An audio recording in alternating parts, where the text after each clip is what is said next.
भगवान तो करुणा के सागर हैं और भाव के भूखे हैं। वे तो केवल जीव के अंतर्मन के प्रेम और सच्ची श्रद्धा को देखते हैं। भगवान की कृपा होने पर ही उनकी प्राप्ति होती है।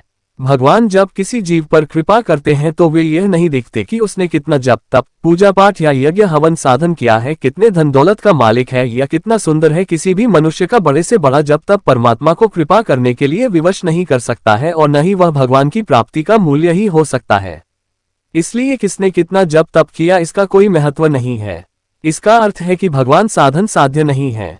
श्री राम सेतु समुद्र पर पुल बनाने के समय प्रभु श्रीराम की गिलहरी पर कृपा के प्रसंग से यह बात सिद्ध हो जाती है। गिलहरी जैसे क्षुद्र जीव पर भगवान राम की कृपा। कहा जाता है कि जब लंका विजय के लिए नल नील समुद्र पर सेतु पुल बनाने में लगे थे और वानर तथा भालुओं का अपार समूह पर्वतखंड और वृक्षों को ला लाकर उन्हें दे रहा था, उसी समय एक नन्ही सी गिलहरी भी मर्यादा पुरुषोत्तम प्रभु श्रीराम के कार्य में सहायता करने के लिए वृक्ष से उतरकर वहां आ गई। वह छोटी सी गिलहरी न तो वृक्षों की शाखाएं ही उठा सकती थी और न ही शिलाखंड, लेकिन उसने अपनी सामर्थ्यानुसार एक कार्य ढूंढ लिया।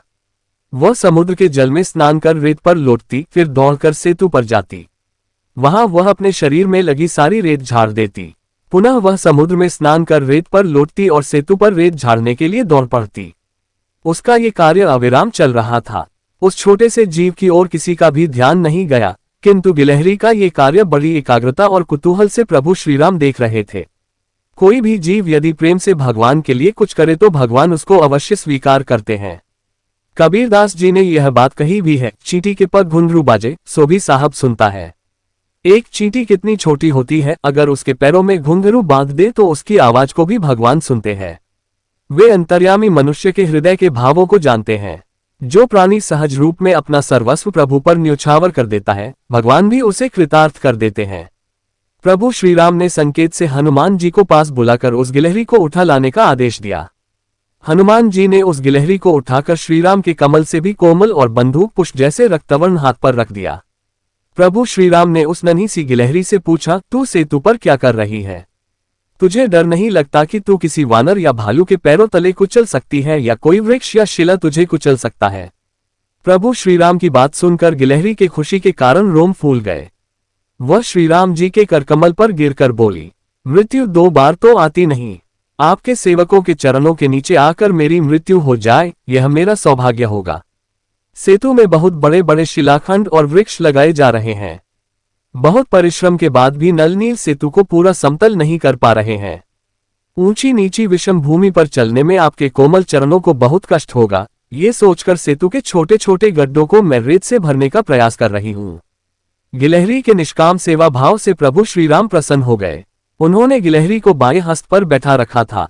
एक छोटे से प्राणी को उन्होंने वह आसन दे रखा था जिसकी कल्पना त्रिभुवन में कोई कर भी नहीं सकता। श्रीराम जी ने अपने दाहिने हाथ की 3 अंगुलियों से गिलहरी की पीठ थपथपा दी। ऐसा माना जाता है कि गिलहरी की पीठ पर श्रीराम की अंगुलियों के निशान के रूप में 3 श्वेत रेखाएं बन गईं। तभी से सभी गिलहरियों की पीठ पर वे रेखाएं होती हैं। इस प्रसंग से स्पष्ट है कि भगवान किसी भी प्राणी के न तो शारीरिक सौंदर्य पर रीझते हैं और न ही आर्थिक वैभव पर, क्योंकि उनके समान दिव्य सौंदर्य, दिव्य गुण और ऐश्वर्य संसार में किसी के पास नहीं है।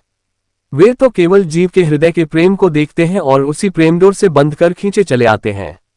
गीता 9:29 में भगवान श्री कृष्ण कहते हैं, मैं सभी प्राणियों में समान रूप से व्यापक हूँ, न कोई मेरा अप्रिय है और न ही प्रिय है, परंतु जो भक्त मुझको प्रेम से भजते हैं, भाव से नाम सिमरन करते हैं, दिल से मुझे याद करता है, वे मुझ में हैं और मैं भी उनमें प्रत्यक्ष प्रकट हूँ।